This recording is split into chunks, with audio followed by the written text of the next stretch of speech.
স্বাগত দীপ্ত সংবাদের সাথে আছে আমি কাজী আসিফুজ্জামান। ঢাকার সাথে সিলেটের যোগাযোগ ব্যবস্থার দ্রুত উন্নতির জন্য সড়ক ও রেলপথ সংস্কার করা হবে। এছাড়া স্বাস্থ্য ব্যবস্থা উন্নত করার পাশাপাশি বেকার সমস্যা সমাধানে করা হবে আইটি পার্ক। শনিবার সিলেট সিটি কর্পোরেশনের সুধী সমাবেশে এসব কথা বলেন প্রধানমন্ত্রী তারেক রহমান। সুরমা নদীর দুই পাড়ের সৌন্দর্য বর্ধন ও বন্যা প্রতিরোধী অবকাঠামো নির্মাণ এবং বাসিয়া খাল পুনর্খনন কর্মসূচিও উদ্বোধন করেন তিনি। দিনব্যাপী সফরে ঢাকা থেকে বের হওয়ার সময় বৃষ্টি না পেলেও প্রধানমন্ত্রী তারেক রহমানকে সিলেটে নামতে হয় ছাতা মাথায়। সফর সঙ্গী হন স্ত্রী ডাক্তার জুবাইদা রহমান। সিলেট ওসমানী আন্তর্জাতিক বিমানবন্দরে অবতরণের পর প্রধানমন্ত্রী হযরত শাহজালালের মাজার জিয়ারত করেন। এরপর সুরমা নদীর পাড়ের চাঁদনীঘাট এলাকায় দুই পাড়ে সৌন্দর্য বর্ধন সহ বন্যা প্রতিরোধী অবকাঠামো নির্মাণ প্রকল্পের ভিত্তিপ্রস্তর স্থাপন করেন তারেক রহমান। এরপর সিলেট সিটি কর্পোরেশন আয়োজিত সুধী সমাবেশে প্রধানমন্ত্রী বলেন, বৃষ্টির কারণে জলাবদ্ধতা তৈরি হচ্ছে, আবার বিশুদ্ধ পানির স্তর নিচে নেমে যাচ্ছে। সবকিছু বিবেচনায় খাল খনন কর্মসূচি শুরু করেছে সরকার। তিনি আরো বলেন, দেশের মানুষের স্বাস্থ্যসেবার বিষয়ে কার্যকর ব্যবস্থা নেওয়া হবে। অসুস্থ মানুষের সংখ্যা কমিয়ে আনার চেষ্টা করা হবে। আমরাও চাই আমরা আমাদের দেশের নাগরিকদেরকে সুস্থ রাখতে, তাদের কাছে স্বাস্থ্যসেবা পৌঁছে দিতে। এর অংশ হিসেবেই আমরা দেশে 1 লক্ষ স্বাস্থ্যকর্মী নিয়োগ করার পরিকল্পনা গ্রহণ করেছে। এই 1 লক্ষের মধ্যে 80% থাকবে নারী স্বাস্থ্যকর্মী। এই মানুষগুলোর দায়িত্ব হবে গ্রামে গ্রামে ঘরে ঘরে যাওয়া। তারা মানুষগুলোকে, বিশেষ করে পরিবারের নারী যারা আছেন, যারা সংসার দেখাশোনা করেন, দায়িত্ব যাদের, তাদেরকে গিয়ে তারা অ্যাওয়্যার করবে, সচেতন করবে যে কোন খাবারটি খেলে ডায়াবেটিস হবে না, কোন খাবারটি খেলে কার্ডিয়াক হবে না, বা লাইফস্টাইল কি হলে তার হার্টের সমস্যা হবে না। প্রধানমন্ত্রী বলেন, বেকার সমস্যার সমাধানে শিল্প কলকারখানা তৈরি করা হবে এবং বন্ধ কারখানাগুলোকে চালু করা হবে। এছাড়া আইটি পার্ক চালু করা হবে বলেও জানান তিনি। অনেক কলকারখানা বন্ধ হয়ে পড়ে আছে।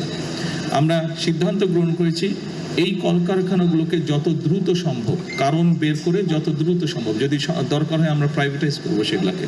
যারা এগুলো চালাতে আগ্রহী তাদের কাছে আমরা হ্যান্ড ওভার করবো। এই কাজটি শুরু করতে পারলে একদিকে সারা দেশে বহু কর্মসংস্থানের ব্যবস্থা হবে। সিলেটে একটি আইটি পার্ক করা হয়েছিল, আইটি পার্কটি সেভাবে সচল নেই। এই আইটি পার্কটি নিয়ে অলরেডি এর মধ্যে আমাদের আলোচনা হয়েছে। আমাদের যে মন্ত্রণালয় আছে তারা কাজ করছে। আমি কোয়াইট কনফিডেন্ট যে ইনশাল্লাহ দ্রুততম সময়ে আমরা এটা চালু করতে সক্ষম হব। পরে প্রধানমন্ত্রী সিলেট সদর উপজেলার কান্দিগাঁও ইউনিয়নে বাসিয়া খাল পুনর্খনন কর্মসূচি উদ্বোধন করেন। সরকারের মাননীয় প্রধানমন্ত্রী জনাব লাবণী গুহ, দীপ্ত সংবাদ, ঢাকা। বিকাল 3টায় নতুন কুড়ি স্পোর্টস কর্মসূচি উদ্বোধন করবেন প্রধানমন্ত্রী তারেক রহমান। সিলেটে চলমান বৃষ্টিতে কর্মসূচির কোনো পরিবর্তন হবে না বলে জানিয়েছেন যুব ও ক্রীড়া প্রতিমন্ত্রী আমিনুল হক। শনিবার সিলেটে গণমাধ্যমকে তিনি আরও জানান, তৃণমূল থেকে খেলোয়াড় তুলে আনতে পর্যায়ক্রমে এই কার্যক্রম ইউনিয়ন পর্যায়েও শুরু করার পরিকল্পনা রয়েছে সরকারের। আমাদের এই সিলেটের যারা দর্শক রয়েছে, খেলাধুলা প্রিয় মানুষ রয়েছে, তাদের উপস্থিতিতে ইনশাল্লাহ আমাদের মাননীয় প্রধানমন্ত্রী বিকাল 3টার সময় ইনশাল্লাহ আনুষ্ঠানিকভাবে নতুন করে স্পোর্টস সারা বাংলাদেশে একযোগে 64টি জেলায় উদ্বোধন করবেন ইনশাল্লাহ। প্রথম বাংলাদেশি হিসেবে বিশ্বের 5ম উচ্চতম শৃঙ্গ মাকালুতে আরোহণ করেছেন বাবর আলী। এই পর্বতশৃঙ্গের উচ্চতা 8,485 মিটার। বাংলাদেশ সময় আজ ভোর 5:45 নেপালের মহালাঙ্গুর হিমালয়ে অবস্থিত এই পর্বতে আরোহণ করেন বাবর আলী। এর মাধ্যমে নিজেকে আরেক ধাপ উচ্চতায় তুলে নিলেন এই পর্বতারোহী। পৃথিবীতে 8,000 মিটার বা তার বেশি উচ্চতার পর্বত রয়েছে মোট 14টি। এর মধ্যে প্রথম বাংলাদেশি হিসেবে 5টি জয় করলেন Babar Ali. Expedition Makalu the fifth frontier শীর্ষক এই অভিযানের আয়োজন করে পর্বতারোহণ ক্লাব ভার্টিক্যাল ড্রিমার্স।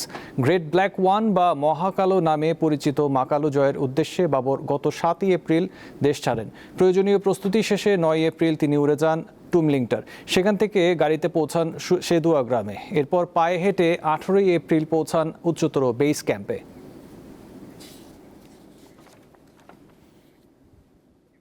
টানা 6 দিন বন্ধ থাকার পর দিনাজপুরের পার্বতীপুরের বড়পুকুরিয়া কয়লাভিত্তিক তাপবিদ্যুৎ কেন্দ্রের 1 নম্বর ইউনিটে বিদ্যুৎ উৎপাদন শুরু হয়েছে। শনিবার সকালে কেন্দ্রটির সহকারী প্রধান প্রকৌশলী মহসিনুল ফিরোজ জানান, ভোর 4:30টার দিকে 125 মেগাওয়াট ক্ষমতা সম্পন্ন ইউনিটটি চালু করা হয়। ইউনিটটি চালুর পর জাতীয় গ্রিডে প্রায় 55 থেকে 60 মেগাওয়াট বিদ্যুৎ সরবরাহ করা হচ্ছে। উৎপাদন ধীরে ধীরে বাড়ানোর প্রক্রিয়া চলমান রয়েছে। গত 25শে এপ্রিল বয়লারের পাইপ ফেটে যাওয়ায় ইউনিটটির বিদ্যুৎ উৎপাদন বন্ধ হয়ে যায়। জরুরি ভিত্তিতে মেরামত কাজ শেষে ইউনিটটি চালু করা হলো।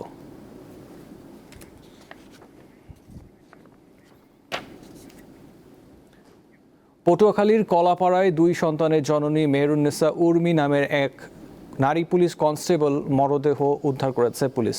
শনিবার ভোরে টিয়াখালী ইউনিয়নের পশ্চিম বাদুরতলী গ্রামের ভাড়া বাসার 3 তলার একটি কক্ষ থেকে নিহতের মরদেহ উদ্ধার করা হয়। নিহত উর্মি বাউফল উপজেলার ইন্দ্রপুর গ্রামের বহিষ্কৃত পুলিশ সদস্য মহিবুর রহমান বাপ্পির স্ত্রী। কলাপাড়ার থানা কনস্টেবল পদে কর্মরত ছিলেন উর্মি। পুলিশ জানিয়েছে, উর্মি প্রায় 8 মাস আগে স্বামী বাপ্পি ও 2 সন্তানকে নিয়ে পশ্চিম বাদুরতলী গ্রামের আমিরুল ইসলামের 5 তলা ভবনের 3 তলা ভাড়া নেন। পারিবারিক বিষয় নিয়ে স্বামী স্ত্রীর মধ্যে প্রায়ই ঝগড়া হতো। গত রাত 1:30টার দিকে বাপ্পি থানা পুলিশকে জানায়, উর্মি ফ্যানের সঙ্গে গলায় ফাঁস দিয়ে আত্মহত্যা করেন।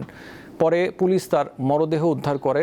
মৃত্যুর কারণ জানতে তদন্ত করছে পুলিশ। ইরানের শান্তি প্রস্তাবে অসন্তোষ প্রকাশ করেছেন মার্কিন প্রেসিডেন্ট ডোনাল্ড ট্রাম্প। তিনি জানিয়েছেন, ইরান এমন সব প্রস্তাব দিয়েছে যা মেনে নেওয়া সম্ভব নয়।